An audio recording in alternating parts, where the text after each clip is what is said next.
Right, hello guys, it's Sean, the EV bloke here, back with another video. And just as a first of all, let's just put these up for a second.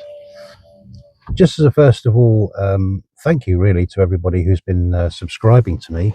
I've got myself up over 1,000 subscribers now, which I really do appreciate everyone who's been subscribing to me and of late. And it's kind of a magic number in YouTube kind of thing, I guess. And so I'm really pleased to be up over that figure, really. I do appreciate you all for helping me get there, really, essentially.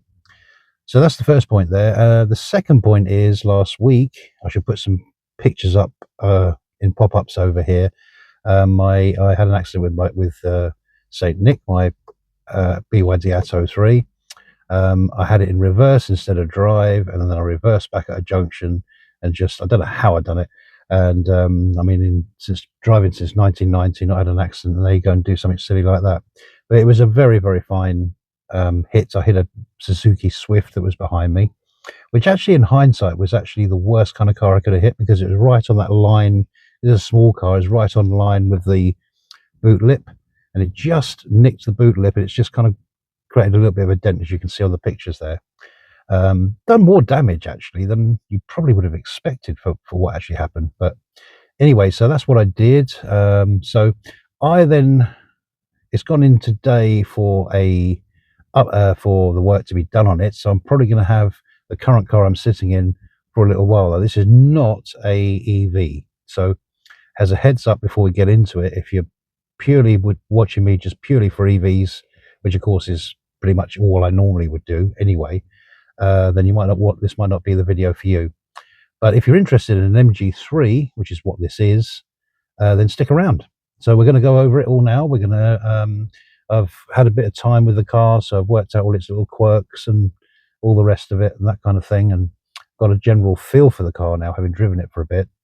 So I thought it'd be kind of nice. I just thought I'd do a quick review. So we'll do a deep dive into the infotainment system, which isn't very much, and then just the interior, and we'll look at the boot size, we'll look at the rear seats, all the normal things that you see on these reviews, and then we'll take it out for a spin and we'll see what we get out of it. So and just see what it's like. So is it good, bad? For a cheap run around, does it pass the EV bloke test, or should they have done a bit more in here? We'll find out. So stick around, and yeah, let's get out and have a look around the car now, and so show you some exterior stuff. Right, okay guys, so I'm out here with the MG3 now. So we'll just do a walk around review of the car. So let's do first of all a side on look of it. I actually really like the look of the car. It's just a nice B segment, nice B segment car really. So you got these 16-inch alloy wheels as standard on the car, I think. Comes in two trims. It comes on the Eclipse model or this top of the range. This is the top of the range one, which is basically the exclusive exclusive sat nav. There is the exclusive nav edition, which is where you get a screen inside with obviously sat nav options there.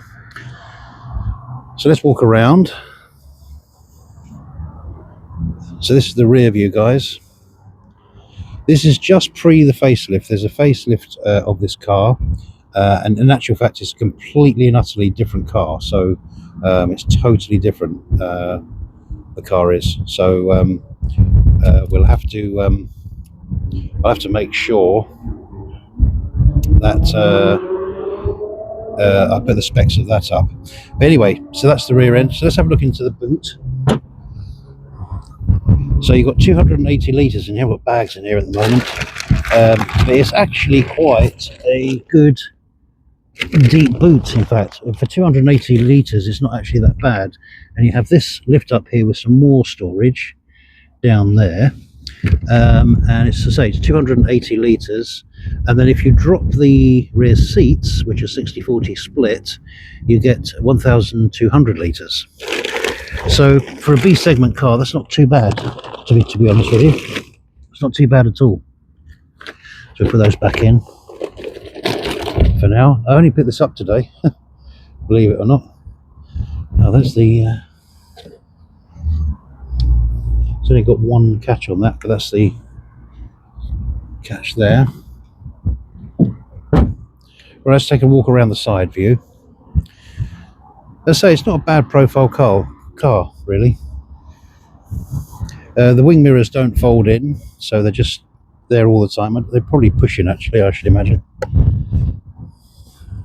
No, they don't even push in. Let's have a look at the front view of the car. So this is a 2024 actually. This is just pre the facelift. Now from 2013 until 2024, till the new facelift, which is in actual fact a completely different car. It's a hybrid with a much more MG4 style to it. It has halogen lights, as you can see there on the front. Which what I did was I had a quick look at forums. I like to go to forums and see what kind of things. You have to be careful in forums because some people just complain for nothing. But if you start seeing something that regularly comes up, and one of the things that regularly come up on there as a problem with this car is these tend to leak in water. So water gets in here quite easily if you have a lot of rain and that kind of a thing. But yeah, let's have a little look at the rear of the car then. Oh. So I'm sitting behind myself in my driving position, so I don't have a lot of legroom there, as you can see, but I'm 6'3", and yeah, I've still got reasonable headroom there, really, if I'm really honest about it. You would actually get two adults back here, I reckon, fairly comfortably, actually, to be honest.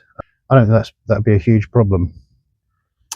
But the negatives back here is there's not much back here for anyone, really. All you've really got is these mat pockets for storing stuff in, and that's about it. There's no cup holders here, so you've got none of that. You've got Isofix there and Isofix behind me, so you've got two Isofix points. No door bins for drinks or anything. So there is a door bin there. Sorry, a door bin. There's a cup holder there. Well, it's a storage space probably, really, but it could be used as a cup holder. I've been using it. And then you've got another cup holder just in front of there, but that's probably more for the front drivers, really. But I suppose one at the back could use that. And there's no lighting in here. There is grab handles all round, which is nice to see. So many cars, you don't get them all the way around nowadays, so that's quite nice. It's a fairly light lined, which does put a reasonable bit of light in here, but I could actually sit back here for a little bit of a drive, I think. I don't think that'd be a huge problem for me. So, as I say, interior space and size in this car, I think it's actually pretty good. You've got to remember this is a cheap car. I mean, you're looking on the these are going for around about, I looked on Carwell for about 13,999 at the moment on this particular year. But of course, the car came out in 2013. So if you wanted to go back 2 or 3 more years more than that, maybe. They come with a 7-year warranty from new, which is really good, of course. That's brilliant. Let's go over the engine. Now, the engine is a 1.5 litre engine, 3-cylinder, and it's 109 brake horsepower. A sort of 0 to 60 of about 10.8 seconds. So nothing dazzling there, but you probably don't want it to be dazzling there, really. But no, as I say, I'm really impressed with this car. You know, for what it is, really, and that's the way you've always got to view it. Really, you got to view the car for what it is. So surface wise, this is a little bit soft here for as an armrest. The rest of it is all real quite tough, scratchy plastics, really. You got electric rear mirrors, so that's one good thing, I guess, really. And I think it's a 6-speaker system. If we just go forward, when we go to the front, we'll have a little bit look more a little bit at the trim up there. It's got, I don't know if you can catch it on here, it's got like a crisscross patterned thing that runs along there, which I quite like, which runs along the dash there. Yeah, what else is there to say of it? I've had it for such a short time. I've done a bit of research, of course, on the car. I'll tell you what we'll do. We'll get into the front and we'll have a look at things from there. Okay, so yeah, just looking at the interior up here then. So let's start her up so we can get a bit of make sure that's down. I'm just waiting, guys, because I want to make sure the volume's down on there, because I don't want to get any copyright strikes or anything like that. Okay, yeah, so up the front here, so we've got pretty much scratchy plastics up here, I would say, really. As I say, you've got some soft armrest points there, and then the rest of it's really quite... I mean, the thing is, I was in on my last video, I was in an Ford Explorer, the electric one, which is like 49,000, and it had not as much scratchy plastic stuff as there is in here, but I mean, not far off of it. I was quite disappointed with that car, as you probably got my impression from the review. This is manual, by the way, five-speed gearbox. The ratio on this gear is quite, you know, as you can see with my hand here, it's all the way. It's got a lot of play in it. It's not too bad. An old traditional handbrake there, which is great. You've got this like carbon fiber type thing. It's not carbon fiber, but it's got that kind of effect on there. It's kind of plastic, really.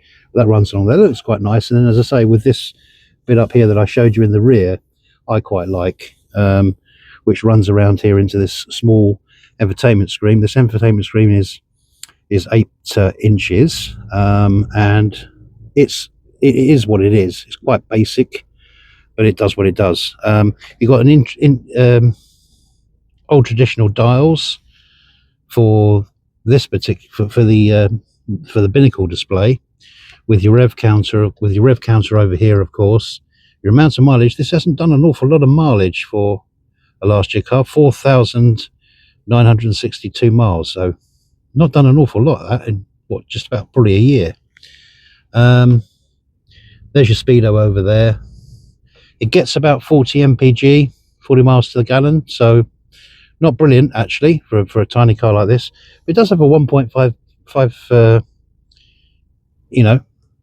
litre engine in it.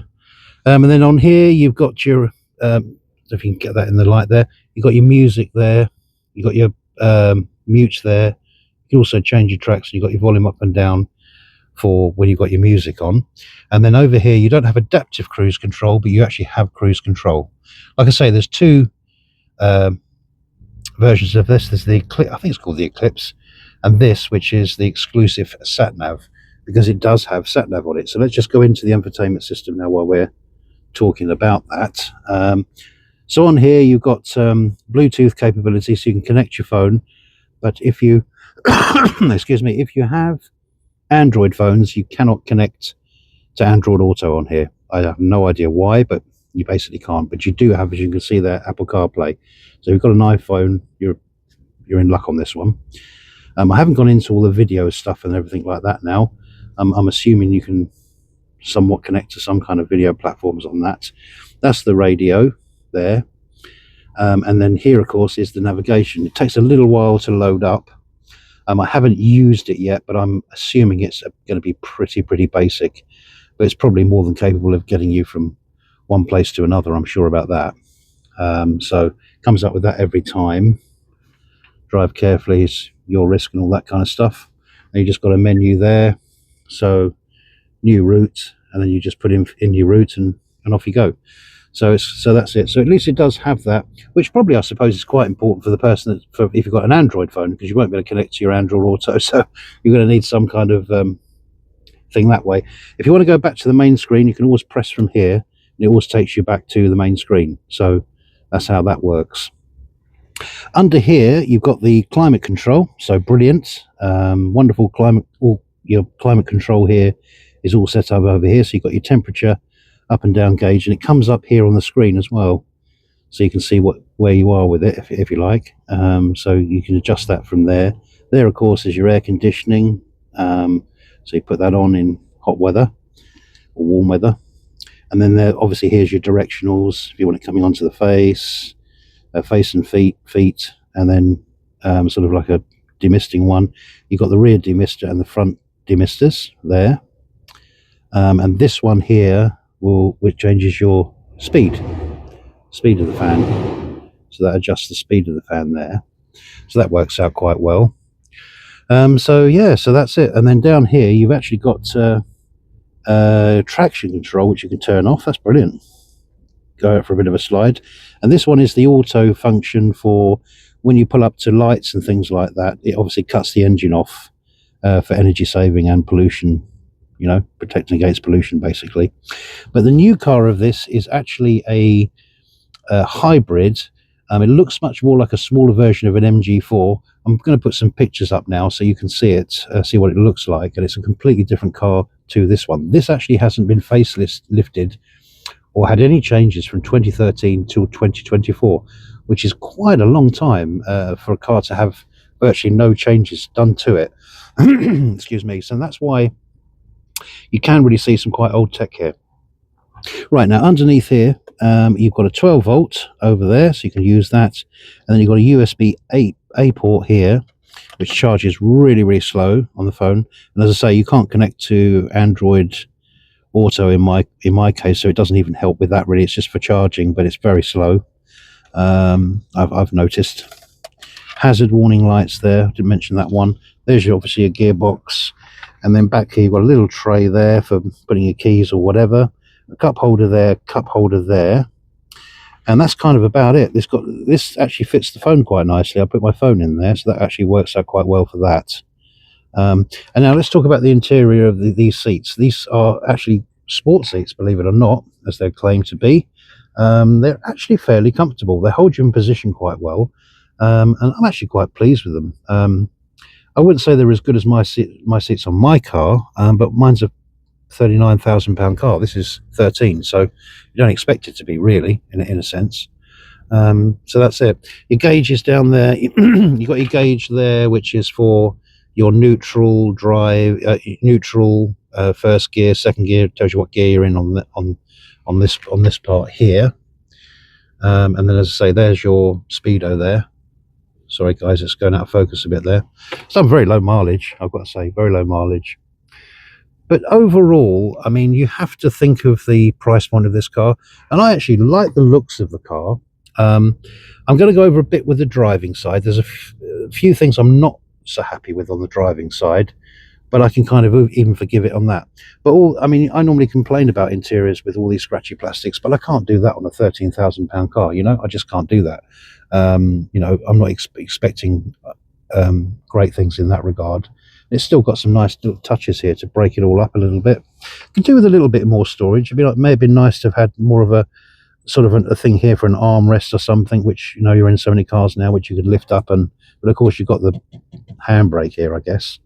You have to think about that, but I'm sure there could be some different kind of design there a little bit. But that's it. Right, okay guys. So let's have a little bit of a run out with the MG3 and let you know kind of what it's like to drive.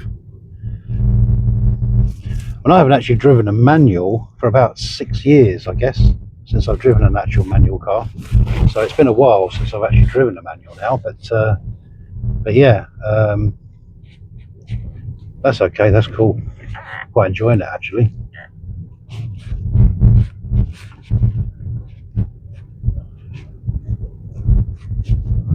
Right, so guys, so let's go for a little spin in this. We'll just do like a circuit and we'll come back. Just give a bit of a feel for this car.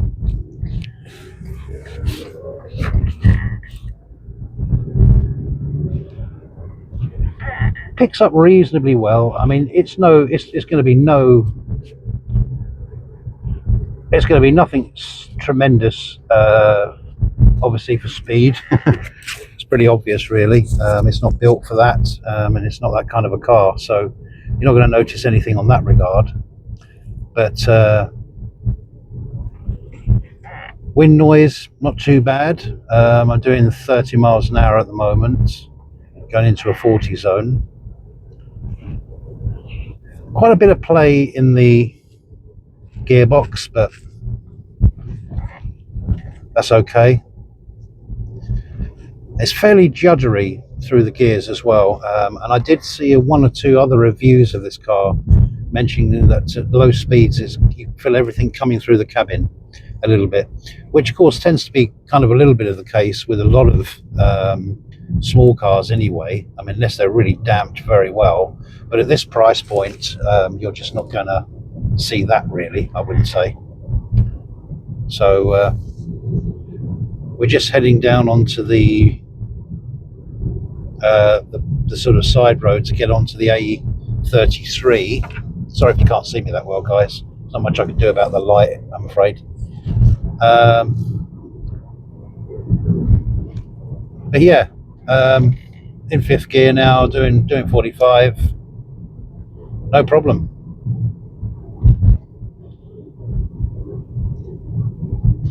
I haven't actually felt the harshness through the suspension yet. That's been mentioned a fair bit. There's quite a lot of things on the forums. I mean, whenever you're buying cars, guys, head on over to forums. If you're thinking of a particular car you'd like, I strongly advise heading on over to the various forums, because you can learn a lot from forums, because obviously these are people living with the cars. But be very careful, because sometimes people can just be complaining quite a bit for no reason, really. You know, you do get a lot of people like that, so you have to be prepared to weed that out a little bit. My way of dealing with that is, what I do is I look for common themes. So I look for things which are coming up a lot in a car. So if I'm seeing that there's a lot of complaints on specific things, you can more or less guarantee that there's probably issues in that area with that particular car or whatever on that particular thing, because it's coming up a lot. So right, so I'm in fifth gear now. Wind noise is picking up quite a bit, of course. You'd expect that, really. I'm doing 55 now and 60 mile an hour dual carriageway, but it's still pretty smooth. I mean, there's nothing harsh coming through. It's cruising along. I'm not having to really floor it or anything. So it's got a 1.5 petrol engine in it, in what was quite a small B segment car, so it's not that bad. Yeah, quite pleased with that. Brakes you need to give, I mean, it's only done 4,900 miles, this car, and you have to give a fair old bit to the brakes. Brakes could be a little bit better, maybe, what I can feel. You have to give them quite a bit of oomph to sort of bring the car down. But essentially, you know, for the price point, for what this car is, you're not going to be taking this on the motorways and driving for miles and hundreds of miles and everything. I think I mentioned earlier it's got a 40 mph miles per gallon on it, which is nowhere near class leading, of course, but it's not a hybrid.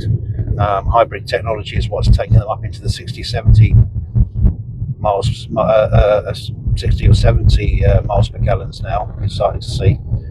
This is just a pure 3-cylinder petrol engine. So I can feel a little bit of roughness on this particular road, which is a lot worse than the ones I've been driving on, but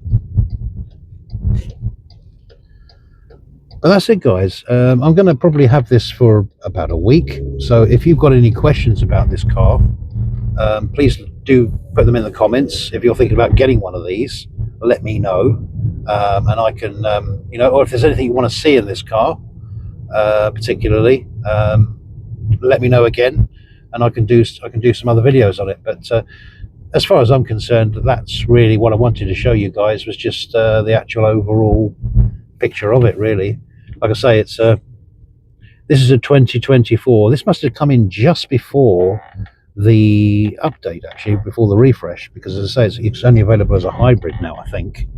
That's the new version of it, and it's had quite a massive upgrade. I mean, it's got a bigger screen now, and it's much more it's kind of a smaller version of an MG4 now, I guess, really. So if I can get my hands on one, I might even get hold of one and take that out, actually, just like as a comparison. That'd be quite nice to do, really. But like I say, you're looking for a cheap runaround. I would say this is not a bad car to go for, to be quite honest with you. It's not that bad at all. I'm not going to criticize it too much.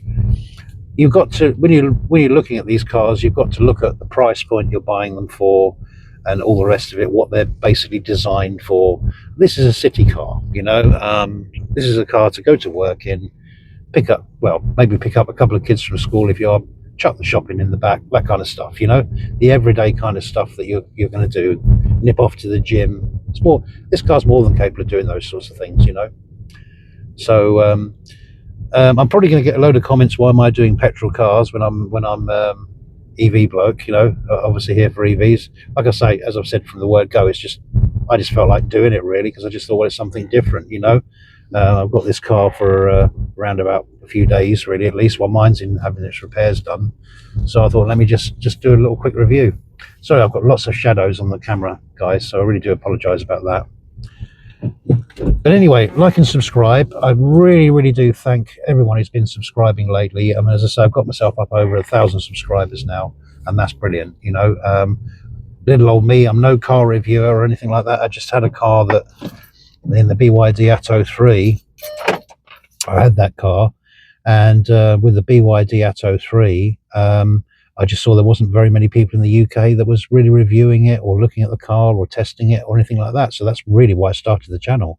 But as I've got into it more and enjoyed it more and got access to 1 or 2 more cars and a lot more cars to hopefully come, you know, I've carried on. So to even get to 1,000 subscribers is pretty amazing for me. I'm really happy with that. So I really do thank you guys for that.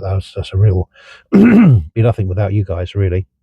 Otherwise I'd just be talking to myself, which my wife would say I do quite a lot of anyway, but there we go. Anyway, thank you guys for on this one. So that's it. That's the MG3.